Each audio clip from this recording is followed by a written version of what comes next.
एक समय की बात है, नैमिषारण्य तीर्थ में शौनकादि 88,000 ऋषियों ने श्री सूत जी से पूछा कि हे प्रभु, इस कलयुग में वेद विद्या रहित मनुष्यों को प्रभु भक्ति किस प्रकार मिल सकती है तथा उनका उद्धार कैसे हो सकता है। हे मुनि श्रेष्ठ, ऐसा कोई तब बताइए जिससे थोड़े समय में ही पुण्य मिले और मनचाहा फल भी मिल जाए। इस प्रकार की कथा सुनने की इच्छा हम रखते हैं। सर्वशास्त्रों के ज्ञाता सूत जी बोले, हे वैष्णवों में पूज्य, आप सभी ने प्राणियों के हित की बात पूछी है, इसलिए मैं एक ऐसे श्रेष्ठ व्रत के बारे में आप लोगों को बताऊंगा जिसे नारद जी ने लक्ष्मी नारायण जी से पूछा था और लक्ष्मीपति ने मुनि श्रेष्ठ नारद जी से कहा था। आप इसे ध्यानपूर्वक सुने।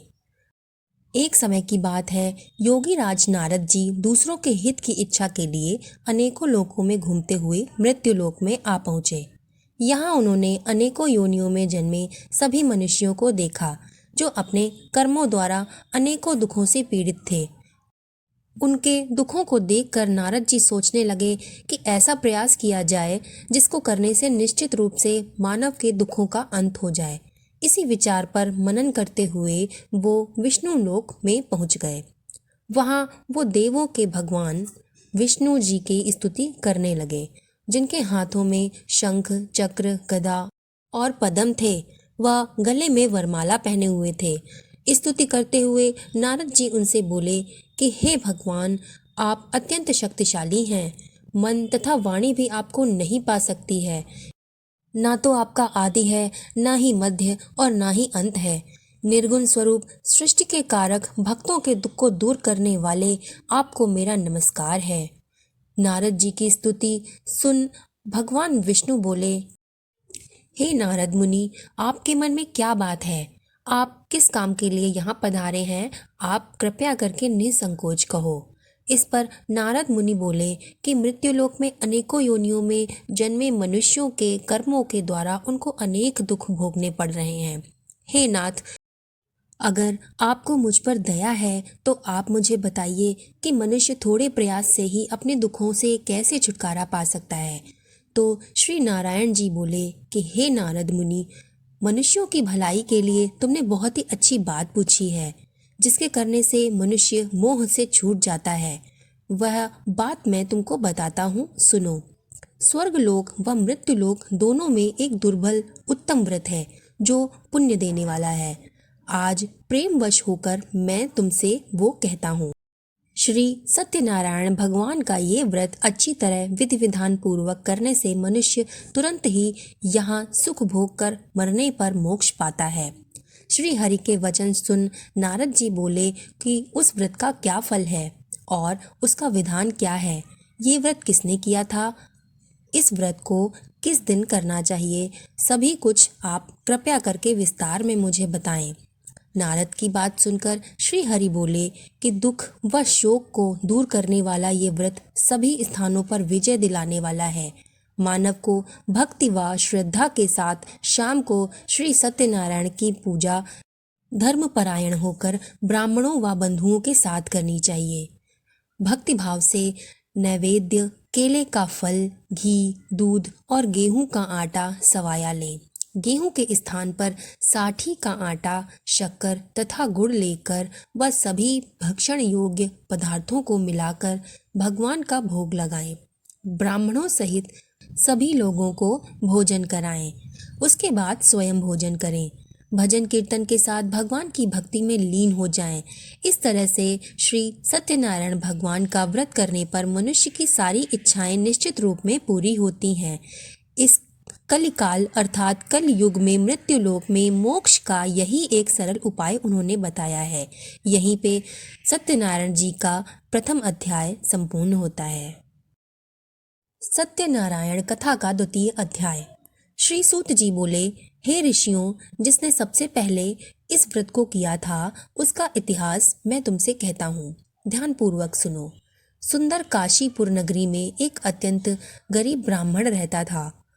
ब्राह्मणों से प्रेम करने वाले भगवान ने एक दिन ब्राह्मण का रूप धरकर उसके पास गए और उसके पास जाकर पूछा कि हे विप्र, नित्य दुखी होकर तुम पृथ्वी पर क्यों घूम रहे हो? दीन ब्राह्मण बोला, मैं निर्धन ब्राह्मण हूँ, भिक्षा के लिए धरती पर घूमता रहता हूँ। हे भगवान, यदि आप इसका कोई उपाय जानते हो तो कृपा करके बताइए। वृद्ध ब्राह्मण कहता है कि सत्यनारायण भगवान मन वांछित फल देने वाले हैं, इसके लिए तुम उनका पूजन करो।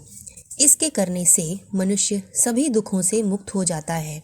वृद्ध ब्राह्मण बनकर आए श्री सत्यनारायण भगवान उस निर्धन ब्राह्मण को व्रत का सारा विधान बताकर अंतर ध्यान हो गए। ब्राह्मण मन ही मन सोचने लगा कि जिस व्रत को वो वृद्ध ब्राह्मण करने को कह गया है, मैं उसे जरूर करूँगा। ये निश्चय करने के बाद उसे रात में नींद नहीं आई। वो सवेरे उठकर सत्यनारायण भगवान का व्रत करने का उसने निश्चय किया और भिक्षा मांगने के लिए चला गया।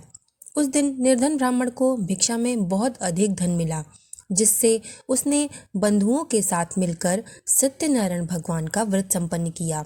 भगवान सत्यनारायण का व्रत संपन्न करने के बाद वो निर्धन ब्राह्मण सभी दुखों से छूट गया और अनेक प्रकार की संपत्तियों से युक्त हो गया। उसी समय वो ब्राह्मण हर मास इस व्रत को करने लगा। इस तरह से सत्यनारायण भगवान के व्रत को जो मनुष्य करेगा वह सभी दुखों से मुक्त हो जाएगा। श्री सूत जी बोले कि इस तरह से नारद जी ने नारायण जी का कहा हुआ श्री सत्यनारायण व्रत को मैंने तुमसे कहा। हे विप्रों, अब मैं और क्या कहूँ। तो ऋषि बोले, हे मुनिवर, संसार में उस विप्र से सुनकर और किस किसने इस व्रत को किया है, हम सब इस बात को सुनना व जानना चाहते हैं। इसके लिए हमारे मन में श्रद्धा का भाव है। तब श्री सूत जी बोले कि हे मुनियों, जिस जिसने इस व्रत को किया है वह सब सुनो। एक समय वही विप्र धन व ऐश्वर्य के अनुसार अपने बंधु बांधुओं के साथ इस व्रत को करने को तैयार हुआ। उसी समय एक लकड़ी बेचने वाला बूढ़ा आदमी आया और लकड़ियां बाहर रखकर अंदर ब्राह्मण के घर में गया। प्यास से दुखी वो लकड़हारा उनको व्रत करते देख विप्र को नमस्कार करके पूछने लगा कि आप ये क्या कर रहे हैं तथा इसे करने से क्या फल मिलेगा, कृपया आप मुझे भी बताएं। ब्राह्मण ने कहा कि सब मनोकामनाओं को पूरा करने वाला ये सत्यनारायण भगवान का व्रत है। इसकी कृपा से मेरे घर में धन धान्य की वृद्धि हुई है। विप्र से सत्यनारायण व्रत के बारे में जानकर लकड़हारा बहुत प्रसन्न हुआ। चरणामृत लेकर वो व प्रसाद खाने के बाद वह अपने घर चला गया। लकड़हारे ने अपने मन में संकल्प किया कि आज लकड़ी बेचने से जो मुझे धन प्राप्त होगा उसी से मैं सत्यनारायण जी के भगवान का उत्तम व्रत करूंगा। मन में इस विचार को ले बूढ़ा आदमी सिर पर लकड़ियां रखकर उस नगर में बेचने गया जहां धनी लोग ज्यादा रहते थे। उस नगर में उसे अपनी लकड़ियों का दाम पहले से 4 गुना अधिक मिला। वह बूढ़ा आदमी प्रसन्न हुआ और प्रसन्नता के साथ दाम लेकर केले, शक्कर, घी, दूध, दही और गेहूं का आटा ले आया और सत्यनारायण भगवान के व्रत की अन्य सामग्री लेकर अपने घर गया। वहां उसने अपने बंधु बांधवों को बुलाकर विधि विधान से सत्यनारायण जी का व्रत व पूजन किया। इस व्रत के प्रभाव से वो बूढ़ा लकड़हारा धन, पुत्र आदि से युक्त होकर संसार के समस्त सुख भोग अंतकाल में वैकुंठ धाम चला गया। यहीं पर सत्यनारायण जी की कथा का 2वां अध्याय संपूर्ण हुआ। अब सुनते हैं श्री सत्यनारायण जी के कथा का 3रा अध्याय।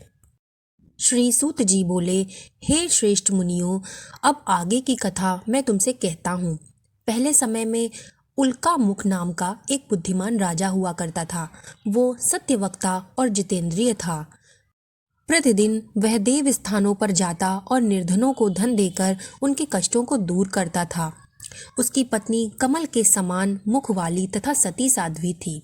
भद्रशीला नदी के तट पर उन दोनों ने श्री सत्यनारायण भगवान का व्रत किया।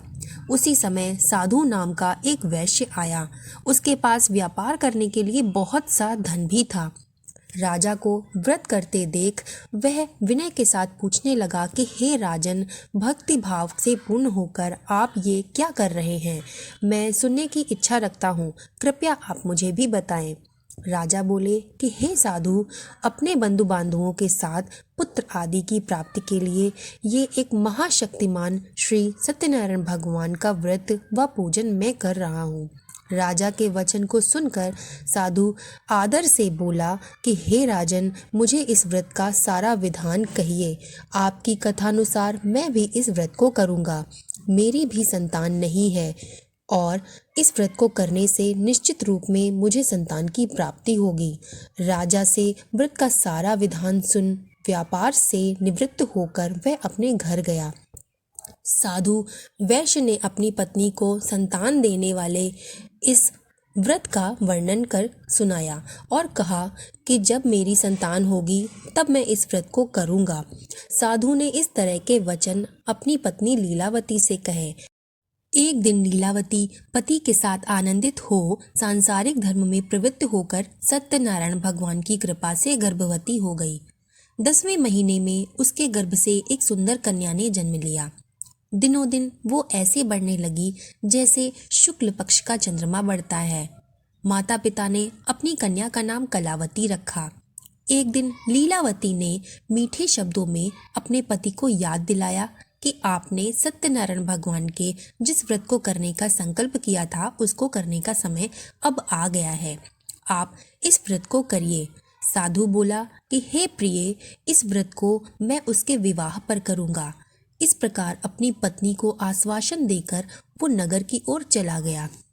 कलावती पिता के घर में रह वृद्धि को प्राप्त हो गई। साधुओं ने एक बार नगर में अपनी कन्या को सखियों के साथ देखा तो तुरंत ही दूत को बुलाया और कहा कि मेरी कन्या के योग्य कोई वर देख कर आओ। साधु की बात सुनकर दूत कंचन नगर में पहुंचा। वहां देख दाख कर वह अपनी लड़की के लिए सुयोग्य वाणिक पुत्र को ले आया।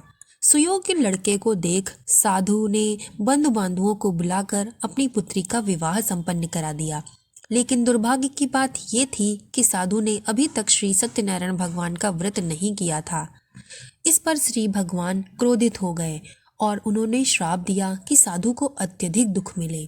अपने कार्य में कुशल साधु बनिया जमाई को लेकर समुद्र के पास स्थित होकर वहां जाकर ससुर और दामाद दोनों मिलकर चंद्रकेतु राजा के नगर में व्यापार करने लगे। एक दिन भगवान सत्यनारायण की माया से एक चोर राजा का धन चुराकर भाग रहा था। उसने राजा के सिपाहियों को अपना पीछा करते हुए देख चुराया हुआ धन वहां रख दिया जहां साधु अपने जमाई के साथ ठहरा हुआ था। राजा के सिपाहियों ने साधु वैश्य के पास राजा का धन पड़ा हुआ देखा तो वह ससुर जमाई दोनों को बांधकर प्रसन्नता से राजा के पास ले गए और उन्होंने राजा से कहा कि हम उन दोनों चोरों को पकड़कर ले आए हैं, आप कृपा करके आगे की कार्यवाही करने की आज्ञा दें। राजा की आज्ञा से उन दोनों को कठिन कारावास में डाल दिया गया और उनका सारा धन भी छीन लिया गया। श्री सत्यनारायण भगवान के श्राप से साधु की पत्नी भी बहुत दुखी हुई। घर में जो धन रखा था उसे चोर चुरा कर ले गए थे। शारीरिक और मानसिक पीड़ा और भूख प्यास से बहुत दुखी होकर अन्न की चिंता में कलावती ब्राह्मण के घर गई। वहां उसने श्री सत्यनारायण भगवान का व्रत होते हुए देखा। फिर कथा भी सुनी और प्रसाद ग्रहण कर वो रात में घर वापस आई। माता ने कलावती से पूछा कि हे पुत्री, अब तक तुम कहाँ थी? तेरे मन में क्या है? कलावती ने अपने माता से कहा कि हे माता, मैंने ब्राह्मण के घर में श्री सत्यनारायण भगवान का व्रत देखा है। कन्या के वचन सुन लीलावती भगवान के पूजन की तैयारी करने लगी। लीलावती ने परिवार व बंधुओं सहित नारायण भगवान की पूजन किया और उनसे वर मांगा कि मेरे पति तथा जमाई शीघ्र घर आ जाएं। साथ ही यह भी प्रार्थना की कि हम सबका अपराध वो क्षमा करें। श्री सत्यनारायण जी भगवान इस व्रत से संतुष्ट हो गए और राजा चंद्रकेतु को सपने में दर्शन देकर उन्होंने कहा कि हे राजन, तुम उन दोनों वैश्यों को छोड़ दो और तुमको उनका जो धन तुमने लिया है उसे वापस कर दो। अगर तुमने ऐसा नहीं किया तो मैं तुम्हारा धन, राज्य व संतान सभी को नष्ट कर दूंगा। राजा को ये सब बातें कहकर वो अंतर्ध्यान हो गए। प्रातःकाल सभा में राजा ने अपना सपना सुनाया और फिर वो बोले कि वणिक के पुत्रों को कैद से मुक्ति कर सभा में लाया जाए। दोनों ने आते ही राजा को प्रणाम किया। राजा मीठी वाणी में बोला कि हे महानुभावों, भाग्यवश ऐसा कठिन दुख तुम्हें प्राप्त हुआ है, लेकिन अब तुम्हें कोई भय नहीं है। ऐसा कह राजा ने उन दोनों को नए वस्त्र आभूषण भी पहनाए और जितना धन उनसे लिया था उससे 2 गुना वापस कर दिया। दोनों वैश्य अपने घर को चले गए और यहीं पे श्री सत्यनारायण भगवान की कथा का 3य अध्याय भी संपूर्ण हुआ। अब सुनते हैं श्री सत्यनारायण कथा का 4th अध्याय। श्री सूत जी बोले, जमाई ने मंगलाचार कर अपनी यात्रा प्रारंभ की और अपनी नगर की ओर चल पड़े। उनके थोड़ी दूर जाने पर एक दंडी वेशधारी श्री सत्यनारायण जी ने उनसे पूछा कि हे साधु, तेरी नाव में क्या है? अभिवाणी वणिक हंसता हुआ बोला कि हे दंडी, आप क्यों पूछते हो? क्या धन लेने की इच्छा है? मेरी नाव में तो बेल व पत्ते भरे हुए हैं। वैश्य के कठोर वचन सुन भगवान बोले कि तुम्हारा वचन सत्य हो। दंडी ऐसे वचन कहे वहां से बहुत दूर चले गए। कुछ दूर जाकर समुद्र के किनारे वो बैठ गए। दंडी के जाने के बाद साधु वैश्य ने नित्र क्रिया के पश्चात नाव को ऊंचे उठते देखकर अचंभा माना और नाव में बेल पत्ते आदि देख वो मूर्छित हो जमीन में गिर पड़ा। मूर्छा खुलने के बाद वो अत्यंत शोक में डूब गया। तब उसका दामाद बोला कि आप शोक न मनाएं, ये दंडी का शाप है, इसलिए हमें उनकी शरण में जाना चाहिए, तभी हमारी मनोकामना पूरी होगी। दामाद की ये बात सुनकर वो दंडी के पास पहुंचा और अत्यंत भक्ति भाव से नमस्कार करके बोला कि मैंने आपसे जो असत्य वचन कहे थे उनके लिए मुझे क्षमा कर दें। ऐसा कहकर वो शोकातुर होकर रोने लगा। तब दंडी भगवान बोले कि हे वाणिक पुत्र, मेरी आज्ञा से बार बार तुम्हें दुख प्राप्त हुआ है, तू मेरी पूजा से विमुख हुआ। साधु बोला, हे भगवान, आपकी माया से ब्रह्मा आदि देवता भी आपके रूप को नहीं जानते, तब मैं जैसा अज्ञानी कैसे जान सकता हूँ। आप प्रसन्न होइए, अब मैं सामर्थ्य के अनुसार आपकी पूजा करूँगा। मेरी रक्षा करो और पहले के समान नौका में धन भर दो। साधु वैश्य के भक्तिपूर्वक वचन को सुनकर भगवान अत्यंत प्रसन्न हो गए और उनकी इच्छानुसार वरदान देकर वो अंतर्ध्यान हो गए। ससुर जमाई जब नाव पर आए तब नाव धन से भरी हुई थी। फिर वहीं अपने अन्य साथियों के साथ सत्यनारायण भगवान का पूजन कर अपने नगर को वो चल दिए। जब नगर के नज़दीक पहुँचे तो दूत को घर पर खबर करने के लिए उन्होंने भेज दिया। दूत साधु की पत्नी को प्रणाम कर कहता है कि मालिक अपने दामाद सहित नगर के निकट आ गए हैं। दूत की बात सुन साधु की पत्नी लीलावती बहुत प्रसन्न हुई और प्रसन्नता के साथ भगवान श्री सत्यनारायण का पूजन कर अपनी पुत्री कलावती से कहने लगी कि मैं अपने पति के दर्शन को जाती हूँ, तू कार्य पूर्ण कर शीघ्र आ जा। अपनी माता के ऐसे वचन सुनकर कलावती जल्दी से प्रसाद को छोड़कर अपने पति के पास चली गई। प्रसाद की अवज्ञा के कारण श्री सत्यनारायण भगवान रुष्ट हो गए और नाव सहित उसके पति को पानी में डुबो दिया। कलावती अपने पति को वहां ना पाकर रोती हुई जमीन पर गिर गई। नौका को डूबा हुआ देख वह कन्या को रोता देख साधु दुखी होकर बोला कि हे प्रभु, मुझसे तथा मेरे परिवार से जो भूल हुई उसे क्षमा कर दें। साधु के दीन वचन सुनकर श्री सत्यनारायण भगवान प्रसन्न हो गए और आकाशवाणी हुई कि हे साधु, तेरी कन्या मेरे प्रसाद को छोड़कर आई है, इसलिए उसका पति अदृश्य हो गया है। यदि वह घर जाकर प्रसाद खाकर लौटती है तो इसे इसका पति अवश्य मिल जाएगा।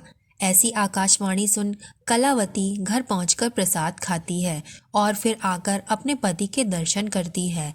उसके बाद साधु अपने बंधु बांधुओं सहित श्री सत्यनारायण भगवान का विधि विधान से पूजन करता है। इस लोक का सुख भोग कर वो अंत में मोक्ष प्राप्त करता है। श्री सत्यनारायण कथा का 4था अध्याय समाप्त हुआ।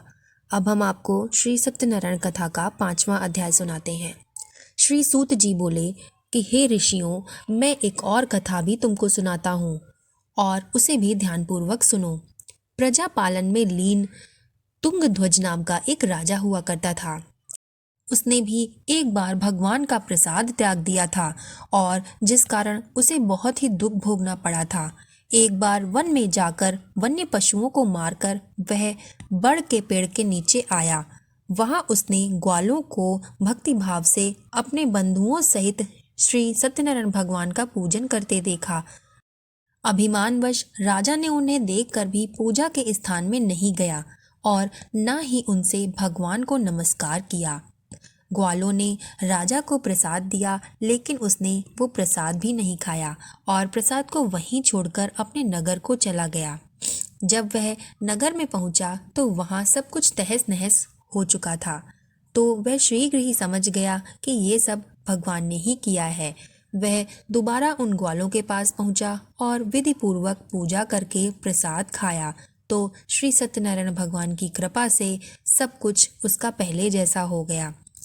दीर्घ काल तक सुख भोगने के बाद उसको मरणोपरांत स्वर्गलोक की प्राप्ति हुई। जो मनुष्य परम दुर्लभ इस व्रत को करेगा तो भगवान सत्यनारायण की अनुकंपा से उसे धन धान्य की प्राप्ति होगी। निर्धन धनी हो जाता है और भय मुक्त जीवन जीता है। संतानहीन मनुष्य को संतान का सुख मिलता है और सारे मनोरथ पूरे होते हैं। मानव अंतकाल में वैकुंठ धाम को जाता है। श्री सूत जी बोले, जिन्होंने पहले इस व्रत को किया है, अब उनके दूसरे जन्म की कथा मैं तुमसे कहता हूँ। वृद्ध शतानंद ब्राह्मण ने सुदामा का जन्म लेकर मोक्ष की प्राप्ति की। लकड़हारे ने अगले जन्म में निषाद बनकर मोक्ष किया। उल्का मुख नाम का राजा दशरथ होकर वैकुंठ को गए। साधु नाम के वैश्य ने मोर ध्वज बनकर अपने पुत्र को आरे से चीरकर मोक्ष पाया। महाराज तुंगध्वज ने स्वयंभू होकर भगवान में भक्ति युक्त होकर मोक्ष पाया। यहीं पर श्री सत्यनारायण कथा का 5वां अध्याय भी संपूर्ण हुआ। श्री सत्यनारायण भगवान की इस कथा को सुनने वाले सभी मनुष्यों पर नारायण भगवान की कृपा सदा ही बनी रहे। हमारी कथा को अंत तक सुनने के लिए बहुत बहुत धन्यवाद।